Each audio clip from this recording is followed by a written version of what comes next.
እኔ ስለራሴ ማውራት አልወድም እንጂ ኤለን መስክ የሚቀናብኝ ሰው ነኝ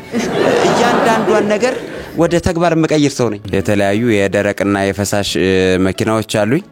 ደረቅ ጭነት መኪናዎችና የፈሳሽ ጭነት መኪናዎች አሉኝ የቤት መኪኖችም አሉኝ ብዙ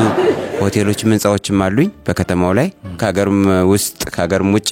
ብዙ ጠንካራ ሰራተኛ ነኝ ብዙ ሀብት ነው የጠራኸውና ስለ ገንዘብ ምንጭህ እናንሳ የገንዘብ ምንጭህ ምንድነው መነሻዬ ላቤ ነው የብዙ አመት ላብ እዚህ ላይ ልብሴ ላይ የሚታያል በያስባለሁ ለጥቃቅን ነገሮች እኔ ጊዜ አልሰጥም ለዚህ ለመዘነጥም ለምንም ጊዜ አልሰጥም እንደምታይኝ ስራ ከብራለሁ እኔ ሁሉ ጊዜ ምሰራለሁ ለጳጉሜ ምሰራለሁ ለሐምሌ 5 ምሰራለሁ ለመስከረም 3 ምሰራለሁ ሁሉ ጊዜ ምንም ሰራው ሌሊትም ሰራለሁ ቀንም ሰራለሁ ምሽትም አጥቢያም ላይ ሰራለሁ በቃ ሁሉ ጊዜም እኔ ስራ ላይ ሆኜ ነው የሚያውቀኝ ተኝቼም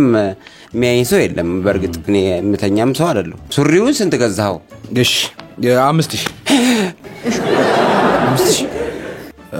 5000 ብር ያመት በጀቴ እኮ ነው ለኔ ያመት በጀቴ ማለት መኖር አትፈልግም እንዴት ነው ነገሩ እኔ እኮ ምታየውን ሱሪዬንም ሹራቤንም ጫማዬንም እኮ በ500 ብር ነው እኮ ጨረስኩት በዛ ላይ ስንት አመቱ ነው ሻውን ከሱሪን ከገዛው ይሄ ገና አንድ 4 ወር ምናምን ቢሆን ነው 4 ወር እኔ ድፍን 10 አመት እነዚህን ልብሶች ለብሻቸዋለሁ ይሄ ልብሴም ሱሪዬም ጥሬ ነው ይሄ የለበሱት ልብስ ጥሬ ነው እንዴ አረ ይሄ አልቋል እኮ እንዴት አያዩትም እንዴ አንተ በምን አይነት ነው የምታየው ሙሉ ማለቅ አለበት እንዴ ተቀዶ እስኪ ገና ጥሬ